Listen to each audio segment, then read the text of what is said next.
I am 18 years old male, I'm a high school senior and proposal season is currently in full swing. I was in my AP Chem class when suddenly an entourage of people entered my classroom with a disabled girl. She has cerebral palsy, that I know. I first saw the posters and the bouquet of flowers she was holding and thought, Aww. that's sweet of her. Then they revealed the posters and I read my name and was completely taken aback. I literally almost had a anxiety attack. I didn't know what to say at all and the entire class was cheering and people even started filming. I was straight up frozen for a minute and I could feel myself burning up with embarrassment. Of course I wanted to say no, but since it was so public and everyone was waiting for me to say yes, I did and hugged her. Everyone clapped including the teacher and I was mortified. One of my buddies asked me if I was okay. Afterwards, since apparently I looked like I was gonna burst into tears and I told him I literally did not expect that at all, and I didn't want to say yes. He suggested that I go find her after school or something and explain that to her and I agreed. Now, this girl is really nice.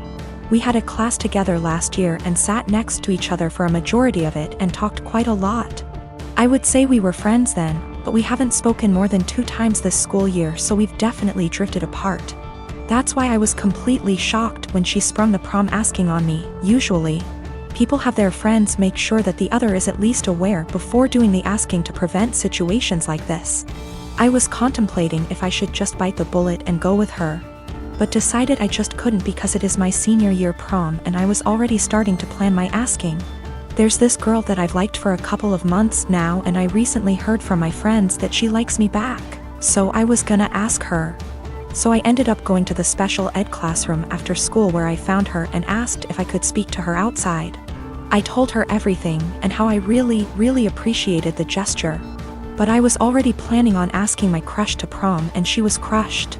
She started crying really loudly and asked me why I couldn't have just said no, and I said that I didn't want to embarrass the two of us in front of all those people. At this point, one of her aides came out to check on us since she could hear the crying, and the girl told her aide what happened and she straight up glared at me and said, "That's not okay." Now I feel like absolute shit. I have been living with my new wife and stepdaughter for about 6 months now. She's 19, almost 20, and I have 3 sons aged 18, 16 and 15. She's a really good kid and she's a good influence on my sons. I really enjoy having her around. My wife and her daughter moved into my house and sold theirs. My stepdaughter's father isn't present in her life, nor is my son's mother. All 4 children share a bathroom. My sons have never lived for a long period of time with a woman, nor have any of them had long-term girlfriends. They had short visitation periods when they were younger but never longer than an hour. So living with 2 women has been unusual for them.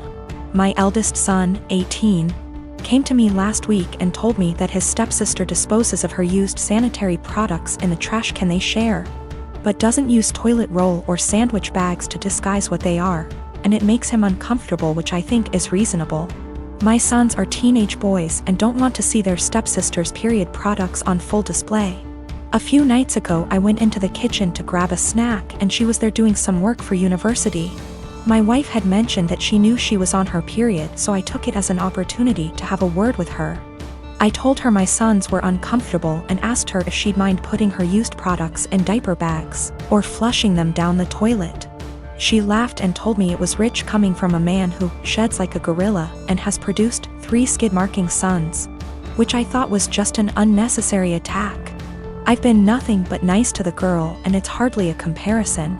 My sons shouldn't be subjected to her unhygienic products if it makes them uncomfortable. She went on to lecture me about how tampons can't be flushed and that it's bad for the environment if she uses diaper bags for everyone, which I think is just an excuse. I called her a scruff and told her that this was my house and that what I say goes. I later asked my wife if she could have a word with her and she told me I was being ridiculous and that her daughter has had her period for 10 years and knows what she's doing. When I told her it was making my sons uncomfortable, she said my sons needed to get a grip and turned over and went to sleep. This is a genuine issue to me and she didn't care enough to have a discussion about it. I asked my stepdaughter again in the morning and she did the same as her mother, completely dismissed it. Both of them have told me to stop being so silly, but I don't see how I'm being unreasonable when it makes my sons uncomfortable. My husband and I don't want kids. My mother-in-law is big into family in the traditional sense. She has been pushy with us about having kids since we got married. Literally the week after we got engaged, she started asking. My husband has always changed the subject, and has even told her that it's really none of her business. Every time we see her, she asks. Everything we do is built around the idea of us having kids. 3 years into our marriage, my husband said we might not even have kids and mother-in-law would not hear it. At year 4, husband had a vasectomy and I had a tubal. So this weekend we were all at their home enjoying some barbecue and drinks and everything. When I get up to grab a beer, my mother-in-law asks me if maybe I should drink water instead, because wink wink nudge nudge. You never know. I was annoyed by this and said, there's really no chance. Mil, all wide grin, said, oh come on. It's time for you two to finally get serious. Put down the beer and tell us when we can finally expect you two to finally make your family official. I said we've been official for about 5 years now, Mil, and drink the beer. Husband laughs with me. Mother-in-law gets more annoyed and says, you won't be real, last names, until you bless us with babies. Husband repeated. After about 15 minutes of the usual comments, I finally snapped and said, husband got snipped. I had my tubes tied. We're not having kids. You need to stop bringing it up. Period. Well, I thought I started WWII. She started crying and stormed off. Family looked at us with disgust and stormed off to comfort her. We left. Party kinda ended. The social media bullshit started shortly after. Vague posts, links about how motherhood is a woman's greatest calling, listicles about how unhappy childless women are, etc. Some meme about how I guess I wasn't a good enough mother and won't be graduating to grandmother. It's obnoxious to the point that I just muted all of them. My mother-in-law finally called me this morning and told me that she was willing to put this all behind us if husband and I came over, and listened to her reasons that we really need to have kids. I told her no, that we are tired of her pushing this on us, and then she said, you two aren't prepared to be real, last name S. I'd like a refund for what we paid for the wedding. It wasn't that much. It was like $400 for the rehearsal dinner. I hung up on her. When recounting this to my friends, a few of them said that I was the asshole here for dropping it like that. But I don't think she was ever going to drop it if I didn't finally make a serious, direct comment about it. I am part-timing in an IT company that is very close-knit. My boss Steven and his wife were always sweet. It was my first month and it was my boss's birthday week.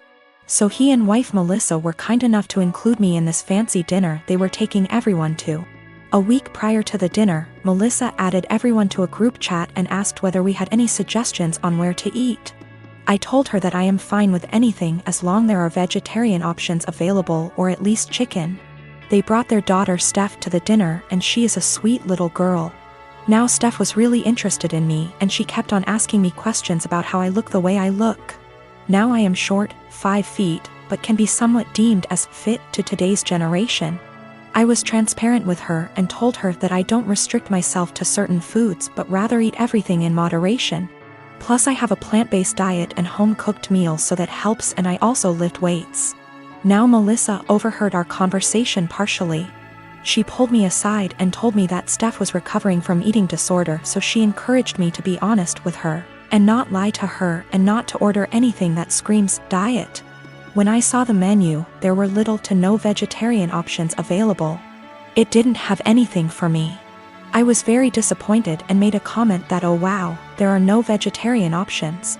Melissa chimed in and said that eating meat once in a while won't affect my weight. Now, when I say plant-based diet, it's not that I don't eat meat, but I only eat chicken maybe once a week as a side dish, and certain types of fish occasionally, but other than that I mostly eat vegetarian dishes. My food habits are not for my weight, but for my religion/culture. It has nothing to do with my weight. When the waiter came in, I was still glued to my menu when all the others had already ordered. Melissa said that, oh, she will have the duck too, and I interrupted and said that no, I will have the garden salad. I hate salads, but there were no other veg options. Melissa got quiet. After a few minutes she told me that I shouldn't have lied and lead on her daughter if I was going to order a skinny salad and starve myself. She said that I am just like those IG influencers who lie to impressionable young girls about their food habits and bodies, and I just proved that by ordering a salad after giving her daughter a "don't restrict yourself" speech, and I probably triggered her eating disorder. I tried to explain that I only ordered a salad cause there was no other option in the menu for me, but then she said that I should have just sucked up and eaten the duck as it isn't going to affect my weight, but then again, I corrected that it is a religious thing and not a diet thing. She said that if I eat chicken then obviously I would eat other animals too, and I was just putting up an act. It was horrible. She completely tore me down and I immediately left.